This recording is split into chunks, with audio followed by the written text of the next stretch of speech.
I'm not gonna lie, y'all love when we talk about personality types on this show.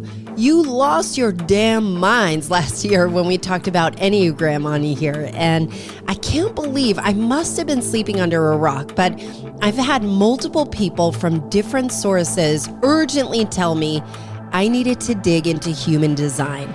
And I hadn't heard of it before. Human design is a map of the self based on your birthday, time, and place. And here's what's so wild about it. Well, there is a lot of scientific data kind of included in it, a little bit of magic around the astrological coordinates.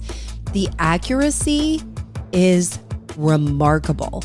When I read through my blueprint, and I'm a generator, it felt like all of the light bulbs went on in my body. As a way, not just, it was like, whoa, you feel like, wow, that really does remarkably explain me. As a way not just to have the information, you know, sometimes you do these personality tests and you're like, yeah. But this was like a blueprint on how to use it in your daily life, to work with your emotional, psychological, and energetic makeup and align with your nature and step into your highest potential in every area of your life. Yeah, these are big promises, right? But wait until you hear my guest today. She's going to blow your mind. Erin Claire Jones is one of the most well-respected and foremost leaders on human design, decoding this intricate information in a way that we can easily understand and practically apply. We also have discount codes for you. If you'd like to order your own blueprint, you can find out what your type is for free. But if you wanted to have like a blueprint, a detailed blueprint of how to apply it in your life, we've got a discount code for you. So before we dive in, I wanted to officially announce that if you plan to be in Atlanta on February 18th, I have partnered with Just Add Honey Tea to offer a mini Atlanta Beltline retreat. Yes, my first of many bespoke experiences, one that I've been planning, a series that I've been planning for a long time. So I've been so excited to get this out into the world and already have people signed up and excited about it. This one will include a totally new experience of finding calm in the chaos, not only on the Atlanta Beltline, which is a busy beltway connecting several neighborhoods in Atlanta, but I've secured a private wellness studio where we will have a tea ceremony and education, as well as a guided meditation and journaling session. Essentially, this is a way for you to reconnect with yourself, regardless of what's going on around you, and have practical tools to help you in your everyday life. This is just the beginning for you, and I am psyched. Go to AllisonHare.com/calm and sign up. Feel free to bring a friend, or even if you have children that are over 10 that might benefit. Lastly, if you'd like to help keep this podcast running and level up the content, you can support this podcast for as little as a few dollars a month at patreon.com/late learner and get all the episodes early, ad-free, and get bonus content, and also get a speed pass to heaven for supporting an independent podcaster like me. Here is my chat with the great human design expert, Erin Claire Jones. I am super excited to welcome Erin Claire Jones. You are one of the foremost leaders on the human blueprint or human design blueprint. Welcome, Erin. Thank you. I'm so happy to be here. And y'all, welcome to my voice. I sound like JoJo Siwa. So if you think she's annoying, you're welcome for that too. But just getting over a cold. So Erin, as I mentioned before, multiple sources across the country have pointed me to you. And so the way that they describe you is, when it comes to human design, that you are the grand poobah, and that more importantly, you have a way of simplifying this kind of blueprint that can be very complex in a way that's very manageable and accessible.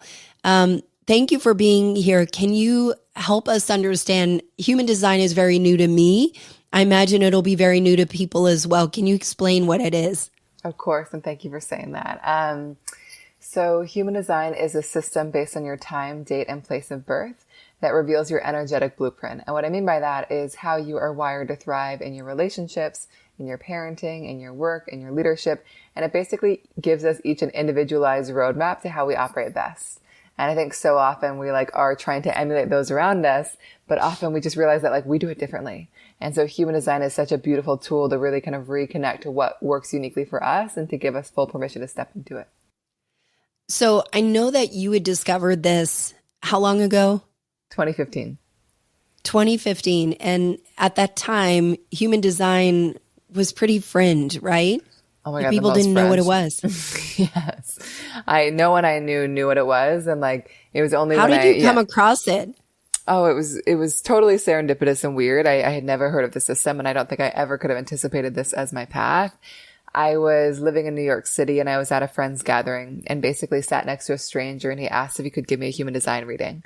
And I'm open to all modalities and ways of understanding myself. So I was like, sure, tell me everything. And he gave me a mini reading on the spot, and I had never felt so seen, but I also had never felt so called out. I felt like he really kind of just called out all the ways in which I had not been honoring who I was. And he gave me such a beautiful language to be like, oh, that is me. Is that allowed to actually step into that? And he actually ended the conversation by saying, Erin, I think you're meant to do this. And I think we should do this together. And I just want to preface that. I know, totally cosmic and weird, but I just want to preface that by saying that human design is not predictive. So he was not looking at my chart and being like, wow, Erin should it's in the stars. She should be a human design reader. It was more that he had a gut feeling. Also, it's so funny you say the simplification piece, because so much of my design is an ability to translate complex subjects and simplify them in a way that really lands. And so I think he just saw all these things and you'd be really good at this. And so, he'd been studying human design for a decade, and he became my first teacher. And so that really started my journey, and it's been a wild one and a wonderful one, but that's where it all started. So I've got to understand though, there is a popularity around personality. So in the professional sense, there is Strengths Finder, there's DISC personality, there's Myers-Briggs, there is Enneagram, which is very popular. And now all of a sudden human design is exploding. What do you attribute to the popularity and just the widespread kind of acceptance where it's a little more less fringe? Yeah, it's so crazy because you shared, it's when I started, and I would say for the first 2 to 3 years, it was so fringe. And I actually walked away from my first human design business because I was like, no one's listening. I was like, I can keep talking, but at some point I think people will care, but I can't always control when it's going to happen. And so it's been so amazing to kind of witness it grow and flourish. I think that, honestly, I don't know is the simple answer, but my hypothesis is that human design is so specific and it's so practical. And so I think that people love that. I feel like I've found a lot of systems in the past where I'm given so much juicy information and then I have no idea what to do with it. And human design is here's all this very individualized, specific knowledge all about you. And also here are all these tools to actually bring it to life. And so I think that practicality piece is really, really resonating. And I think also the magic of human design, when communicated well, at least through my perspective, in terms of simplifying the language, I think it just really lands with people. They're just you are giving me a language for things I've always felt and known to be true. And I think it feels very familiar with people. Like all systems, human design can be really jargony. So I think it just requires us as readers and practitioners to really tune into who we're speaking to and speak it in a language that makes sense to them. So can you explain a little bit of the types, the archetypes? Are they archetypes? Is that what you would call it? We just call them types. Yeah, we call them energy types because, there are 5 different energy types in human design. And so this is the first piece to look at, but it's also just the first piece. So just know that underneath it, there are so many things that make your design unique. No 2 charts are really the same. So there are generators, manifesting generators, projectors, manifestors, and reflectors. So I'll start with generators because that's you. So generators, and I'll give a brief note on each. Generators are really here. And also, sorry, if you'd like to look up your design and see what type you are, you can look it up at humandesignblueprint.com. So as a generator, you're really here to be a creator, a doer, somebody that has so much powerful energy to kind of build, create, and make things happen when you are so genuinely lit up and satisfied by what you're doing.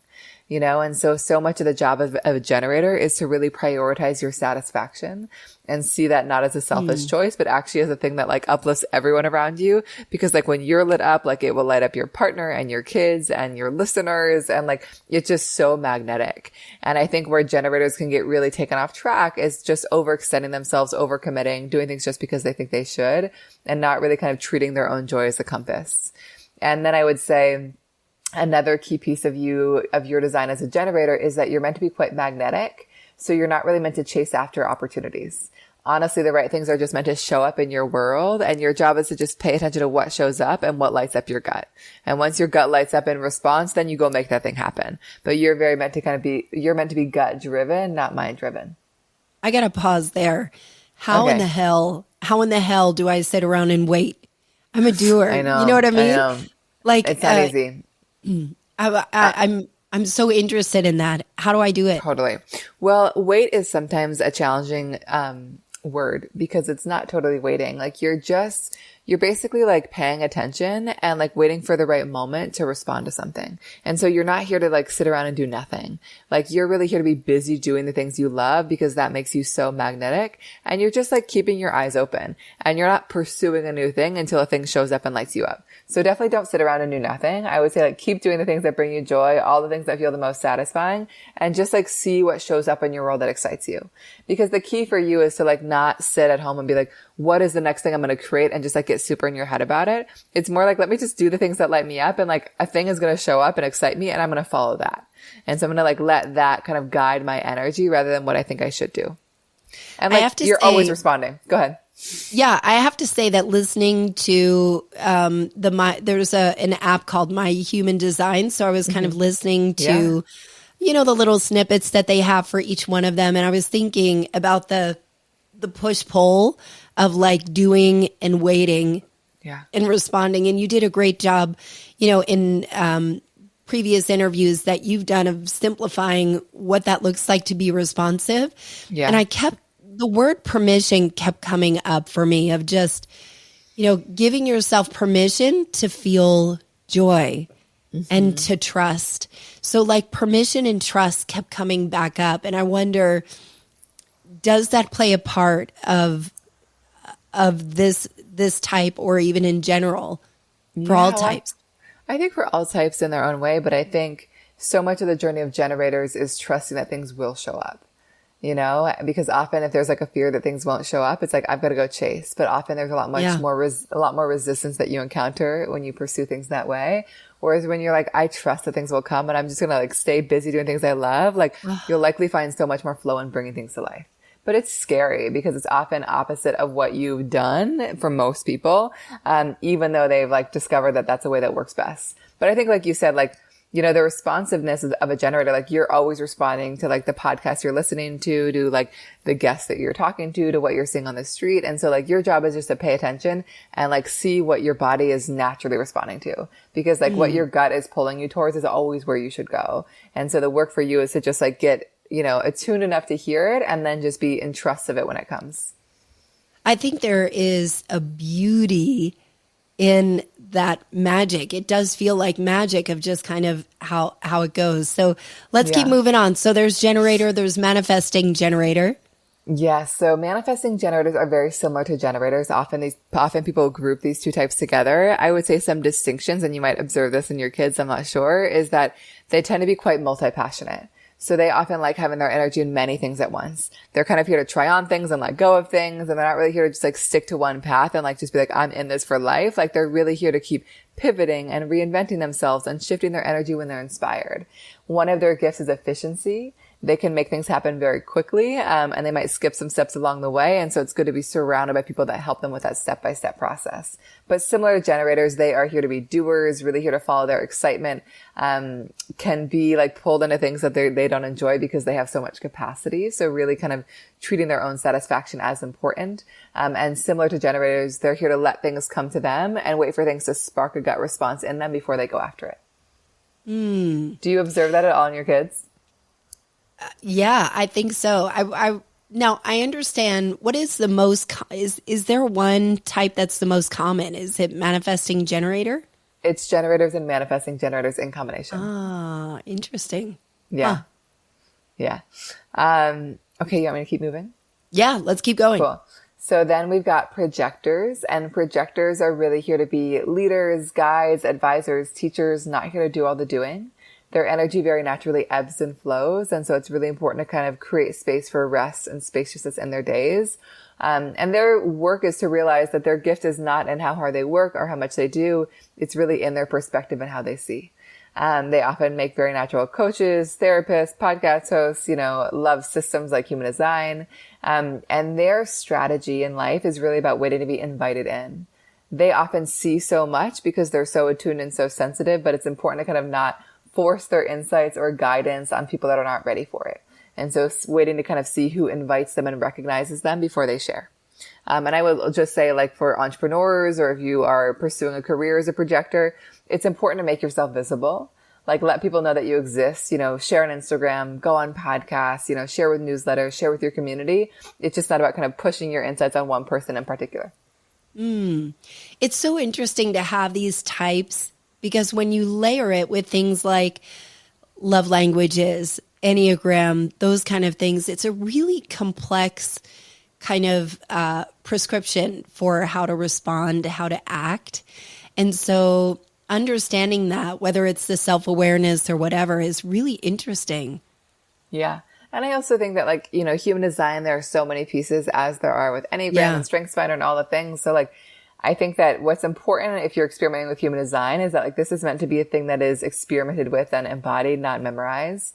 And so, like, just taking one piece at a time is perfect, and you can always integrate more. Like, it's a very complex system, but, like, more information is often not better, And so I always recommend people to, like, keep returning to it and keep checking in, because often new things will pop up each time. And I also wouldn't force, like, how do all the systems make sense together? Like, I think that often they do, but not because there's, like, some rational, like, this piece corresponds to this piece. It's just like, oh, they both resonate in different ways. So I would just trust that, because I know it can be overwhelming to kind of receive so much information. And you are a projector, aren't you? I am, yeah. Excellent. So yeah, let's keep going. Okay, so then we've got manifestors. And manifestors are really here to be initiators and disruptors and innovators. They're really good at kind of initiating things and getting the ball rolling, not here to kind of do all the doing themselves. They tend to be quite bold and provocative in their energy. Their energy very much ebbs and flows. They kind of have weeks where they're on fire, and then kind of moments of pulling back and really needing rest. So they're not really meant to, like, consistently do. And their strategy is all about initiating. They're really here to kind of make the first move and just pursue whatever urge arises within them. And the other part of their strategy is just keeping the people around them in the loop. They're people that their energy is very impactful. And so it's really important to kind of just let people know what they're going to do before they do it, so people can feel kind of at ease with what they're doing. So just keeping people in the loop and giving them a heads up can make a big difference for them. Amazing. And then the final type is reflector. Reflectors are the rarest type, 1% of the population. And they're really here to be our collective mirrors. They're really, really sensitive to their physical space, and they're always kind of taking in and magnifying the energy that they're around. And so it's really important for them to be quite ruthless about who and where they're spending time with and in, because they're taking in so much of that energy. And they're very fluid. They will have days where they feel like generators like you, like projectors like me, like manifesting generators, manifestors. And their job is to really just kind of honor their fluidity and honor whatever feels like them that day, and not try to be, like, consistent and rigid in how they show up. And their strategy is really about putting themselves in the right spaces, online and offline, to kind of create the right opportunities for themselves. I've got to dig into a lot of this, and I'm wondering how is this formed? So this is based off of birthplace, time of birth, and date. Yes. So how is this all compiled, especially when they're so unique? So basically, it's a crazy thing. It's this information similar to astrology is kind of inputted into a software, and that outputs your chart. And it's based on what's happening in the sky and in the world when you're born. Our chart really reveals, like, all the things that are consistent within us and all the things that are kind of more fluid and flexible. It is a wild looking thing. If you look up your chart, I don't know if you've looked up a human design chart, you've probably seen it. Yeah, it looks like a uterus. It kind of looks like a uterus or something. I love that. It's a crazy looking thing, and it's so not intuitive. But I think because I've worked with so many skeptics, and I think my intention with human design is to really make it accessible to the mainstream, is that like what matters to me is not whether it's true, but whether it's useful. You know, so I think that like I'm never trying to convince people of anything. And I worked with tens of thousands of people, and like the more I worked with it, I'm just like, how in the world is this so accurate? You know, but I think that what matters again is whether it's useful. So I think that like it's wild to me still that we could ever know this much information based on our time, date, and place of birth. Like I still can't even grasp that. But what I do know is that it resonates with me on such a deep level and so many people, and it's so useful. And so for me, that's why I keep doing it. And that's why I'm like so inspired to share it. But it's still like a little bit mind boggling that we could get this much information from just the birth information. So I think what's interesting about you is that you have, I believe you have focused on businesses implementing this throughout their teams. And I know that there are teams that will require people to take this test so that way they know how to interact with each other. So I imagine skepticism is probably rampant in there. How do you approach that workplace, and what have you seen as a result of people kind of understanding themselves a little better and the people around them? Yeah, well, I think that human design is so widely applicable, you know, to parenting, families, teams, all the things, because when we understand the people around us, whether it's our kids, partners, or colleagues, we just really know how to work with them, you know, and know how to support them and not expect them to be like us.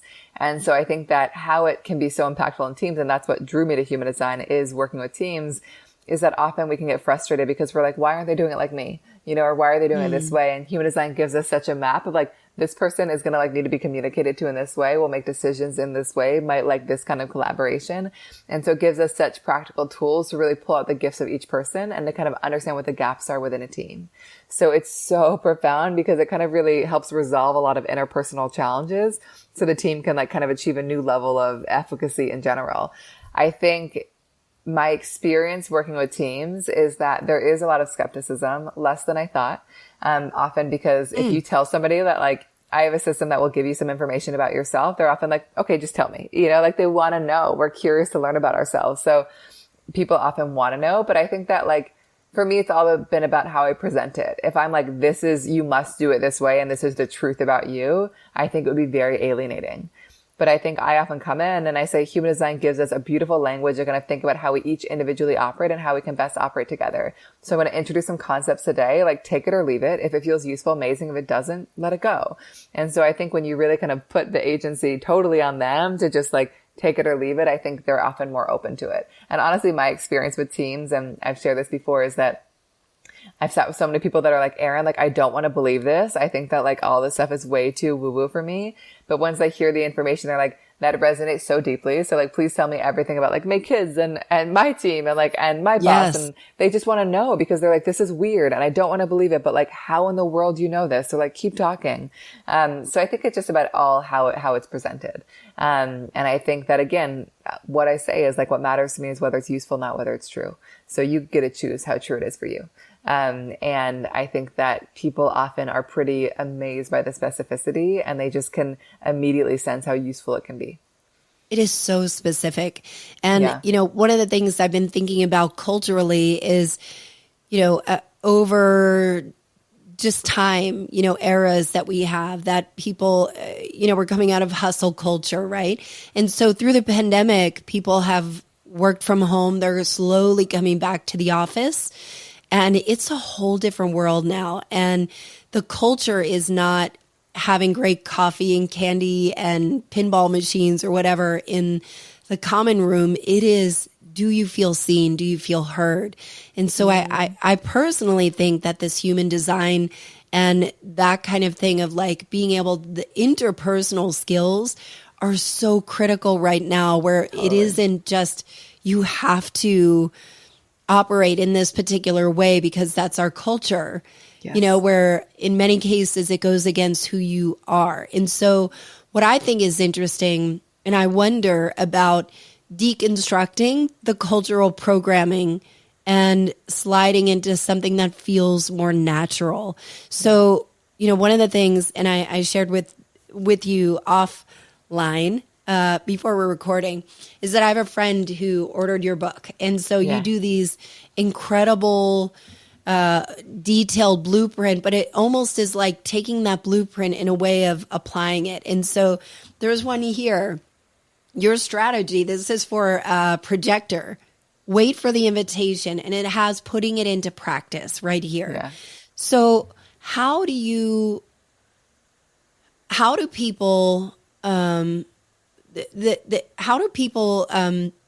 take their own agency versus the obligations that they feel they must have? Just in, like, in how do life you in general? apply this? Oh, how do you apply Yeah. it? Yeah. I mean, I think that, like, again, my focus is really on the application of human design, because, like, what's the point of all this information if, like, we aren't using it? You know, it's, like, really fun, but I also feel like people often come to human design, like, excited to transform, you know, and excited to kind of use this information. So I think that, like, with the blueprint book and, like, with everything that I share, I'm teaching hundreds of readers right now kind of how to share the system with the world as well. And, like, my focus is very much like, how can the system be practically applied to how we work best, how we parent, all of that. And so that's just, like, how I present it all. So if your strategy is to be invited, like, let's talk about 3 or 4 things you can start doing to kind of see how it manifests, you know? And I really encourage people to kind of experiment with it. And so, you know, human design it's hard to talk generally about it because, you know, there are so many pieces of human design to apply. But I would say that if we're looking at our strategy, which I mentioned briefly for each type, which is how we create opportunities, you know, that's a really beautiful place to play with. Like, if my strategy is to be invited, like, in moments where I would historically be like, oh my God, I see how they could change it, I'm just going to let them know. I'm going to be like, sit back and be like, I'm going to actually wait till they ask, you know, and just see if it lands differently. Or I'm going to say, like, hey, I have a lot of insight. Like, are you open to hearing it? I'm going to, like, give them a chance to opt into my insights, you know, or say for you, like, you have historically initiated or chased after things in the past, you know, and instead of, like, rushing after, you can check in and be like, am I clearly getting a gut feeling that this is the right thing? Or am I in my head about why I should do it? You know, so just kind of bringing awareness to how we're entering into things to make sure we're entering into them in the most aligned way for us. And often, like, just experiencing it will just give you the insight that, like, oh, that actually does feel better or flows better. And one other piece I would share is that there is a really cool piece of our design called our inner authority, which speaks to how we best make decisions. Some of us are meant to be quick, gut feeling in the moment. Others need to talk things out. Some people need to sleep on things. So that's also a really beautiful way to kind of start putting your design into practice, to start making decisions in alignment with your design and seeing how it manifests. I think, you know, it's so funny because I'm thinking about this. And so I've such a long background in sales, you know, and so you know, when a buyer says, I need to think about it, you know, as a salesperson, you're like, make a decision, you know? Totally. And so I think some of this is really culturally shifting of, like, allowing, you know, I think, and one thing I think was really powerful that I wanted to hear from you is the not self. Can you explain not self? Of course. So every type will basically have a signal that reveals when they're on track or off track. And these are so simple, but they can be really beautiful, just reminders of, like, alignment or misalignment. And so for generators and manifesting generators to be on track, we call this your signature, is to feel a sense of satisfaction.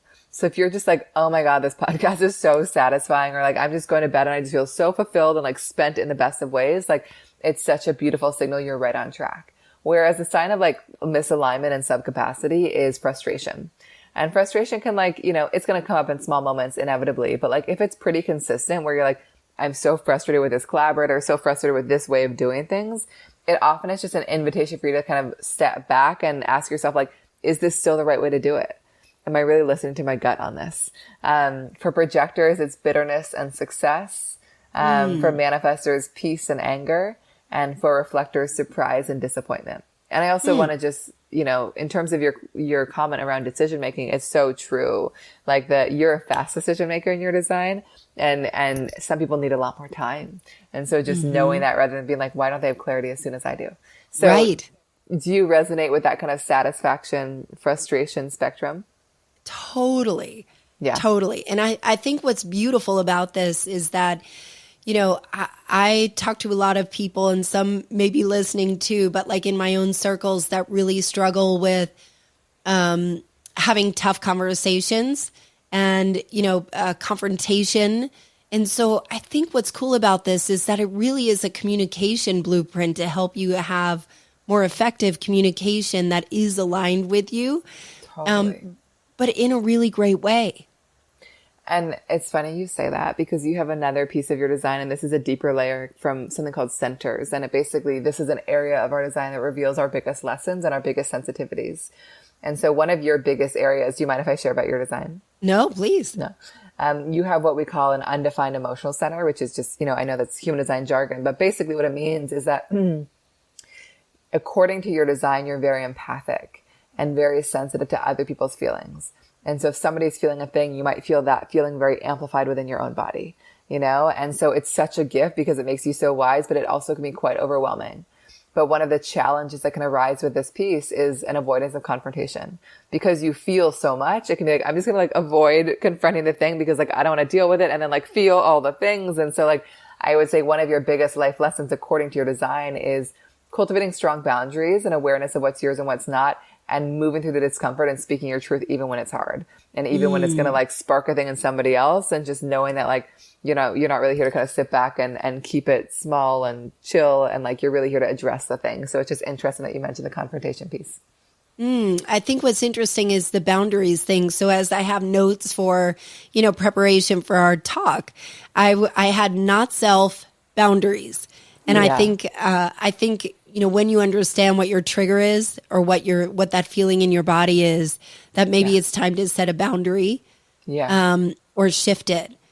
Totally. And I would say so many generators in general, boundaries are such a key life lesson. And I think we all need the lesson in boundaries, but I would say for generators, you have so much beautiful energy and vitality and capacity. And because of that, people can really want to take advantage of it, and not in a malicious way. They just can feel that from you. It's can you help me with this? Can you work on this with me? Can we spend time together? And so much of being a generator is yes, I can do those things, but I know that when I'm genuinely lit up by something, it's going to make all the difference for me and for them. And the whole world benefits when I actually prioritize that. And so really having the courage to kind of say no, and having your yeses be only full-bodied yeses. And again, knowing that that's not only benefiting you, it's benefiting anyone who's spending time with you. Oh my God, this is so cool. What are some common misconceptions that people have about human design? I think that, there's so many misconceptions even around just specific aspects of human design. I would say that I struggle when I hear people talk about human design in a way where they're oh, you're a projector and therefore you can't do this, or you're a generator and you can't partner with this person. I think one piece is that human design never tells us what we cannot do. It's not this limiting system where it's you're a projector and therefore can only do those things and be with these people. Human design just lets us know how we'll do it best, so we can all be CEOs and we can all host podcasts, and we can all be marathon runners, but human design just lets us know how we can do it in a way that's most aligned for us. I think other misconceptions, some people misunderstand it as it's a predictive thing. Like I said, it's not predictive. It doesn't tell you where you're going to go. It just lets you get really acquainted with your own operating manual so you can really get in flow with it and kind of use that to get wherever you'd like to go. I think those are and I think also there can be a fear of it being really prescriptive. And I think I feared that when I first discovered the system. I was I really don't want to put people in a box. And but I think that often, like I said, when I share with people, they're just oh, I feel so liberated because I finally feel I have a language for how I operate, and now I know how to step into it. And so I think that I didn't expect that quite to the degree that I've experienced it. But I think that I haven't experienced human design as that prescriptive. And mostly because I encourage people to experiment with it, but often just because it resonates so deeply and they feel such permission. I think the beauty of this, and just like you said in the beginning, is feeling seen and feeling heard and called out. I guess of that is where I struggle. Even when you talked about the confrontation with me, I'm oh yeah, it's not always easy to hear it. Yeah, I could feel it. It's funny because when I was talking to my girlfriend that I got this book from that she lent to me, she said when she talks about human design, she said it's only halfway on the woo-woo scale. How would you describe it? It is totally woo-woo in that it comes from our time, date, and place of birth. I'll acknowledge that. but the information it offers us is so practical. And so like, I so agree with her on that. Like what drew me to human design is that it felt like it bridged the mystical and the practical, where I was like, it comes from all this wild stuff. And also like, but it's such grounded information that we get from it. And so to me, it does feel like it bridges that. And I think that's why it has taken off in a new way, because like, it's just very accessible to people. So I totally agree with that. But like, it is inevitably woo-woo because of that. But like, human design is not, it's a mystical system at its heart. But I think that it is so practical and grounded in its application. What do you know that you wish other people could know about human design? Yeah. I think that like, there's just so much freedom that can come when we really release the need to do things like others are doing them. And there's so much compassion and understanding that we can bring into relationships when we really understand somebody for who they are.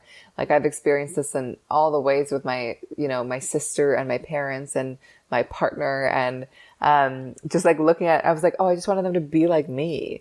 And the minute I like understood how different they were and how to honor that, like it was just, our dynamic was so much more beautiful because there was like so much more compassion. And I see it in parenting all the time, of just being like, oh, like I'm struggling with this child because like I'm like putting my lens on them and they're actually so different than me. So I think that like there's just so much friction that can be resolved when we really take the time to understand how we work and how others work. I remember discovering the 5 love languages so long ago and feel that is, this is another language, but it has more depth. It has more practicality. It has more detail that can really help you and guidance. I think that's what's so cool too. Yeah. Yes. Exactly. So, how can people work with you? There are a lot of options that you have available. How can people work with you? Yeah. So I would say the best place to get started is to do something called your blueprint book. And that is like the book your friend had. And that is a 55+ page guide all about your unique design. So it kind of walks you through everything you need to know about how you work best. And like you said, it gives you kind of practical tools to actually put that stuff into life. It's honestly meant to be like a resource manual you always have. So whenever things arise or feel challenging, you can like open it up and be like, oh, like this is why it's happening. And this is a good tool to work with it. You can find that at humandesignblueprint.com, and we have a discount code, which is learner. And then the other big way is if you're just like, oh my God, Erin, I'm obsessed with human design. I want to learn everything about it, both for myself and I might even want to share it with others. We have a course and we actually are offering, I'm going live for the course right now, but that's also on humandesignblueprint.com, and that's called Blueprint Pro. And then we have kind of a more advanced offering, but I'm just going to start with those two. If you want to learn about your design, the Blueprint book is perfect. If you want to learn about human design in general, the course is amazing for that. And I'll link everything in the show notes. Erin, you've been amazing. Thank you so much for sharing this knowledge and making it so accessible for so many people. I believe it is transformative and life-changing. My pleasure. Thank you so much for having me. I just love this conversation and can't wait to dig in even further. Have you taken the test yet? I'm sure you probably heard this and were like, all right, I need to know what my type is. It's free at humandesignblueprint.com. And if you'd like your own detailed blueprint of guidance, which is freaking amazing and ridiculously accurate, use the code LEARNER for 10% off. LEARNER for 10% off. humandesignblueprint.com. Big thanks to Erin Claire Jones for partnering with our community and for sharing such important info. What is your type? Send me a DM and let me know. And also text this to your friends and partners and see what types they are and see how we can better interact with each other using this episode as a guide. I'll be posting on the socials, and please note, I have added a separate Instagram account for this podcast at late.learner. Once again, I'm so thankful for the supporters of this show. It makes a huge impact, and you can also be part of this community at patreon.com/late learner and get all the bonus content and keep the show going. As always, all links are in the show notes, including the chance to experience the Atlanta Wellness Retreat at allisonhair.com/calm. Be good to yourself so you can be better for others. Let's keep learning, okay? See you on the socials before I see you on the pod next week.